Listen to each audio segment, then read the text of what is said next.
नमस्कार साथियों, मैं युवराज सिंह राजावत और हाजिर करते हैं एक और नए वीडियो। दोस्तों आज मैं आपको एक्सप्लेन करने जा रहा हूँ अबाउट द पार्ट 3। ठीक है, इसमें हम लोग डिस्कस करेंगे अबाउट मोस्ट ऑफ, हम लोग कवर कर लेंगे, खत्म हो जाएगा चैप्टर। मैं बता रहा हूँ इजीएस्ट चैप्टर है हिस्ट्री बुक का, बहुत आसान है, इंटरेस्टिंग भी है। ओके, इसमें बहुत ज्यादा इंफॉर्मेशन है अबाउट द मुगल्स के बारे में, बहुत मेनली, और उनके एडमिनिस्ट्रेशन गवर्नेंस के बारे में भी है। Okay, so please like it, subscribe it और शेयर कर दीजिएगा अपने दोस्तों के साथ, क्योंकि मैं आपको पढ़ाने जा रहा हूँ, इसलिए बहुत मेहनत कर रहा हूँ। ओके, प्लीज शेयर करिएगा। ओके, और अपने दोस्तों को बोलिएगा कि देख लीजिए, ताकि ये चैप्टर आपका कवर हो जाए आसान तरीके से। ओके, और आपका टाइम बचेगा तो आप इसके आंसर की क्वेश्चंस भी लगा पाएंगे, जिसकी वजह से आप और प्रैक्टिस कर पाएंगे और आपका दिमाग स्ट्रांग होगा हिस्ट्री में। ओके, सो जब्त एंड जमींदार। अब जब्त क्या होता है? सो जब्त का मतलब होता है रेवेन्यू सिस्टम। जब मुगल्स का पीरियड था ना, सबसे ज्यादा तगड़ा रेवेन्यू सिस्टम उनका था। ओके, अर्लियर मुगल्स का, अर्लियर जो पहले मुगल्स थे उनका, लेटर मुगल्स का नहीं, अता पता भी नहीं। ओके, सो रेवेन्यू सिस्टम जब्त जो है वो बहुत ही ज्यादा इंपॉर्टेंट था और बहुत ही ज्यादा लाइक स्ट्रॉन्ग था मुगल्स पीरियड में। अब वो कैसे कलेक्ट करते थे? टैक्स बेसिकली बहुत ही ज्यादा इंपॉर्टेंट है उनके लिए। क्यों टैक्स इंपॉर्टेंट? अगर मैं आपसे पूछूं टैक्स पीरियड में क्यों इंपॉर्टेंट है? टैक्स वाज इंपॉर्टेंट क्योंकि अगर टैक्स मिलेगा तो वो सैलरी पे कर पाएंगे, मतलब मनसबदार जो भी आर्मी है उन्हें पे कर पाएंगे। ठीक है, सैलरी पे कर पाएंगे तो और आर्मी स्ट्रांग होगी, तो और आर्मी स्ट्रांग होगी तो और क्या होंगे? वेपन्स होंगे, और वेपन्स होंगे तो लड़ाइयां ज्यादा हो पाएंगी और वो एक्सपेंशन कर पाएंगे।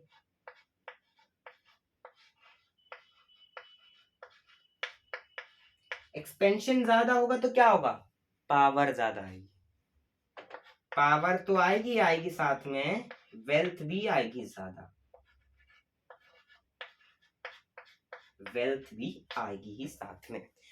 सो इन बेसिस पे tax was very important, because peasant का टैक्स सबसे ज्यादा मिलता था, तो 50 लाइक बहुत ही ज्यादा मिलता था, जिसके कारण ये सब चीजें हो पाती थी पॉसिबल।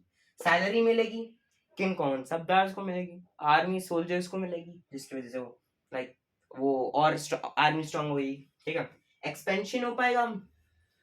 जैसे फॉर एग्जाम्पल, अगर मेरे पास पैसे नहीं है और मैं बोलूँ मैं दिल्ली से मैं वो कर लूंगा, कश्मीर तक कर लूंगा, कर पाऊंगा कभी? ऐसे कभी पॉसिबल है? बिकॉज मेरे पास पैसे ही नहीं है, तो पैसे की वजह से मैं आर्मी बिल्ड ही नहीं कर पाऊंगा। मेरे पास उतने पैसे नहीं है कि मैं आर्मी बिल्ड कर पाऊंगा, और यही मेरे पास बहुत सारे पैसे हैं, मैं आर्मी स्ट्रांग कर पाऊंगा।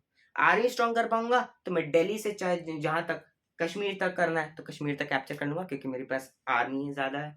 आर्मी तो ज्यादा ही है, जिसके कारण मनसाबदास को लाइक और उनको पैसे मिल रहे हैं, जिनके कारण एक्सपेंशन होगा, एक्सपेंशन ऑफ एम्पायर होगा, और जिसके कारण और मेरे को पैसे मिलेंगे इन टर्म्स ऑफ, क्योंकि वहाँ का फर्टाइल रीजन, फर्टाइल रीजन तो वहाँ पर ज्यादा खेती, खेती ज्यादा तो वहाँ पर पीजेंट ज्यादा होंगे, पीजेंट ज्यादा होंगे तो पैसा भी ज्यादा मिलेगा। Of course it's logical thinking. Okay, so ये सब चीजें हैं अबाउट, ऑल अबाउट दैट जब्त, जमींदार, रेवेन्यू सिस्टम। ओके, अब जमींदार, अब जमींदार को क्या काम मिलते थे?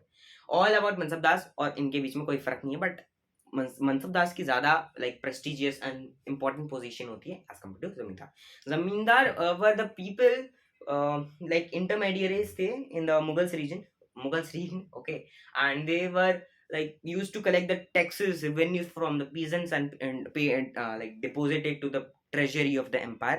Okay, so they were the people who deposited the money. Okay, सो जमींदार वही काम करते थे। ओके, तो जब्ते जमींदार हमने टोटली पढ़ लिया।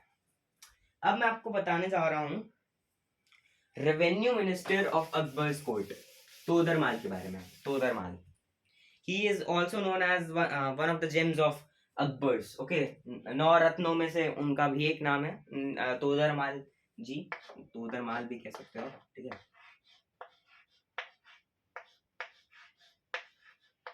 ठीक है, तोदरमाल, तोदरमाल जी थे। तो 1517 से 1580 तक उन्होंने वक्त लगाया किसका? कैश कलेक्शन, कितना पैसा ले, किससे कितना पैसा लेना है, किस मंथ में कितना ज्यादा लेना, उन सबका जो उन्होंने सिस्टम बनाया ना, वो 1570 से 1580 तक, मतलब कि उन्हें टोटली लग गए 10 साल। 10 साल 10 साल लग गए, लिटरली 10 साल रेवेन्यू सिस्टम बनाने में पूरा। तो ये था तोदरमाल जी के बारे में, तोदरमाल के बारे में। Okay, now I am talking about the Akbar's policy of like Akbarnama, जो कि किसने लिखी है? अकबरनामा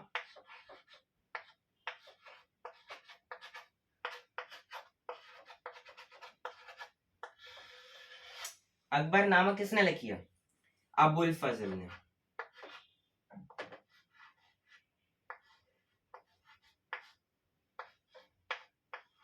अबुल फजल कौन थे?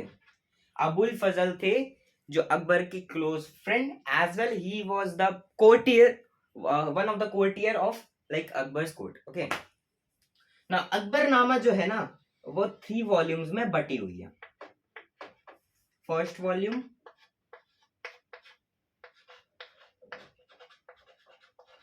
सेकेंड वॉल्यूम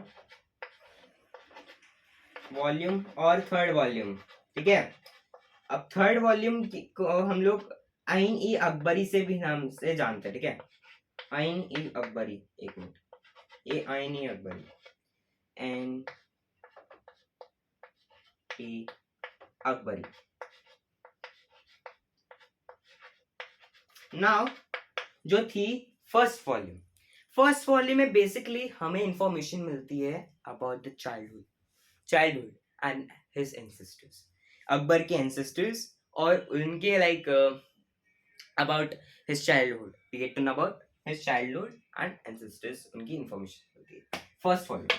सेकेंड वॉल्यूम में उनके लाइक आर्मी के बारे में, उनके हाउस होल्ड के बारे में।